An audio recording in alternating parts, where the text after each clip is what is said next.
Rebonjour à tous et bienvenue sur cette deuxième partie de la Coupe Québec. Notre grand gagnant de la première partie a été Dream Legosu. Très belle partie contre son opponent qui s'appelait Aimika. Aimika, qui a quand même très bien joué. C'est bien fait à voir, mais c'est pas grave, une belle partie. On va maintenant son remplaçant, c'est Oinks, un très bon joueur que, si je me trompe pas, Kads, t'es familier avec. Il t'a pas laissé gagner la partie en ne pas se présentant? Non, c'est pas lui qui avait qui ne s'était pas présenté au tournoi, le dernier tournoi que j'ai participé. Mais néanmoins, un très bon joueur de Gaming Cells qu'on a pu voir dans les demi-finales et les quarts de finale. Et voyons voir s'il va être capable de renverser la vapeur contre Dream le Gosu, qui est vraiment un joueur Gosu, comme son nom l'indique. Et Oinks Ne pas confondre avec Gosu, il n'est pas sous. Exact, il est tout à fait sobre. Voyons-le. Et Dream le Gosu qui demande si c'est Metalopolis version MLG. Et on s'en parlait justement tout à l'heure, les maps du MLG qui forcent le spawn en cross position pour favoriser le macro game. Et donc Dream le Gosu envoyant l'Overlord, dis-je, de Oinks. Merci de m'avoir sorti du blanc. C'est très fin. Ah, je t'ai pas réalisé. Moi, là. Envoyant l'Overlord de Oinks qui déduit que ce n'est pas, la map version MLG. Ils sont donc en close position. De Air. Et donc, Oinks, on va vérifier son timing ici. On a vu une poule à 14. Ça semble poule 14, Ouais, ça. Une poule à 14. Une poule. Et trêve de n'importe quoi. On voit que bon, ça va être tout à fait régulier pour Dream le Gosu. On ne le verra pas Forge Expand sur cette map-là. Ça va être un gateway gaz tout à fait normal. On l'a vu chrono-booster son économie quand même pas mal. Fait que je sais pas si on va avoir droit à peut-être un 4-gate, quelque chose, parce que là, le Gosu vient de voir que Oinks a pour la 14 et Expand à 14. Donc, c'est à voir ce qui va suivre. Est-ce que... Il y a 2 Zerglings en production. Ok, je me serais attendu à 4. Moi, j'aime bien, quand je fais ça, j'aime bien faire 4 Zerglings. Pour pouvoir vraiment me débarrasser de ce foutu Scouting Probe, Scouting Worker le plus vite possible. Oinks qui est un petit peu supply block. Ok, il y a son Overlord qui s'en vient, c'est beau. Fantastique! Là, c'est pas dans ce cas-là, le côté Zilot. Côté Zilot, ben oui. Hein? Côté des Zealots, on a un Protoss qui est en train de d'être chrono-boosté. Chrono-boosté, et le chrono-boost qui va kick in aussi pour le premier Stalker. Donc on va voir c'est une bonne façon de savoir ça. C'est la deuxième unité d'un Protoss en début de game est très très significative au niveau de sa stratégie de early game et de mid game. Donc d'après moi, on va voir Dream le Gosu être agressif. Un petit jeu de chat et chien avec le scout ici qui va se faire... Il l'a presque eu, Ah, mais il là, va s'en faire! Ah! il se l'est fait avoir. Bon. Là, exact. Donc, ce que je disais, c'est le premier... la deuxième unité, dis-je, des Protoss, si c'est une Sentry ou un Stalker, dicte souvent l'allure du early game, et le Stalker qui est dans un opening très très agressif. On va le voir move out tout de suite avec un Zealot et un Stalker, et voyons voir comment Oinks va pouvoir, je sais pas ce qu'il y a de son côté, Ça met avec 4 quelques Zerglings, et parce que je pense qu'il l'avait vu avec l'Overlord ici, là, il a vu les unités se déplacer, va ramener ses drones dans sa B1. Il ne perdra pas un drone là-dessus.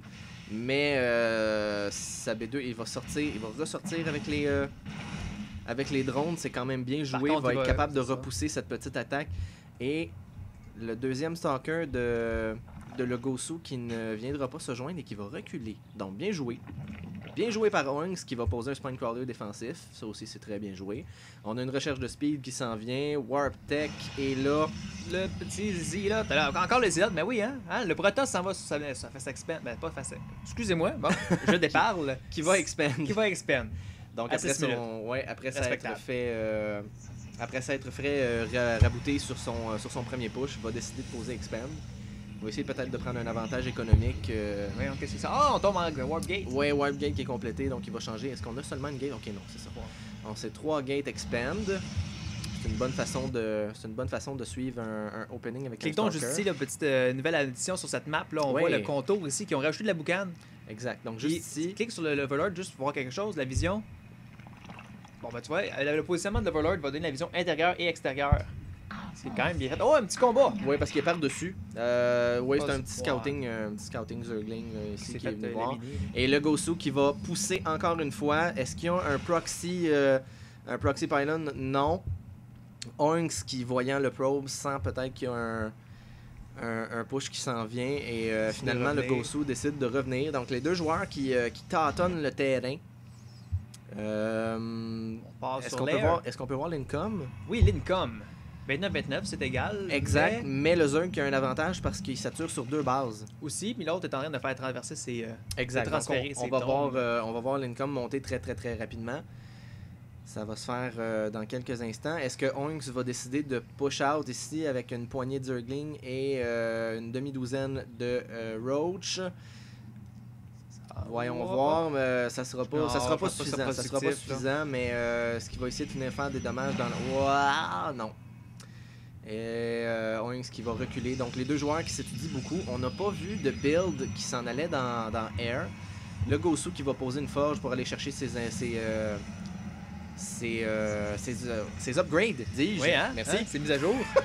Qui sont tellement importantes en Protoss. Oinks, on voit les deux joueurs qui sont vraiment égaux en supply. L'income, c'est presque pareil aussi, si je ne m'abuse, presque pareil. Le Gosu qui fait une meilleure job. Bon, évidemment, il y a les Chrono Boosts qui entrent en ligne de compte là, pour augmenter l'économie. Ouais, tout à fait. Alors, on a une petite pause dans cette partie-là. Le creep spread Très beau, très bien fait. Ouais, à 9 minutes, on a la moitié du chemin de fait là, vers son adversaire. Il va falloir travailler là-dessus, par exemple, parce que ça va être important là, pour lui. On a une recherche de Burrow ici et le Roach Speed qui est en production continue à pousser son tellement important, là, son creep spread. Chrono Boost de le Gosu sur les upgrades. On continue à faire augmenter l'armée. Par curiosité, côté armée, là. On a 23, du côté Zerg, on a 23 Zerglings, on a 11 Roach. Et côté Protoss, on a 12 Stalkers, 5 Sentry. C'est les Sentry qui font pencher la balance. C'est ça, exactement. Exact. Présentement, ces 5 Sentry-là qui sont game-winning, surtout à la quantité de mana qui... Ça, j'aime ça. On part sur Hydra. Ouais, on a vu Hydra, donc du DPS massif. Avec Burrow et les Roach, ça peut être très, très, très intéressant. Je sais pas si Oinks a scouté, parce que présentement, il n'y a pas de robot. On va voir. On va voir la vision de...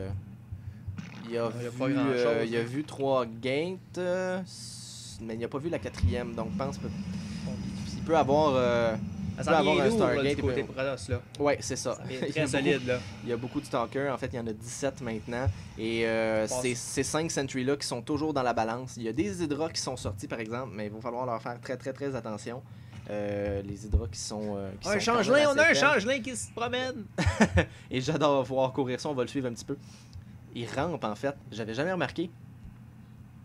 Il rampe complètement à terre, mais... Sur le creep, ça bouge vite sur le cube et se transforme en Zilote. Est-ce qu'il va réussir à aller... Ouais, non, il y a un Observer ici. Donc, échec total d'un Changeling. Oinks qui prend B3 et qui pose une Spire. Ça va être très, très important. Ah, ça, c'est bien, et ça. Et voilà, le creep spread de Oinks qui était très, très bien. Dream le Gosu qui réussit à... ralentir, oui, tout à fait. L'Observer qui va se faire avoir par les Vigilant. Hydras. Le Vigilant qui est Overseer, pour ceux qui ne connaissent pas le nom des unités en français. Il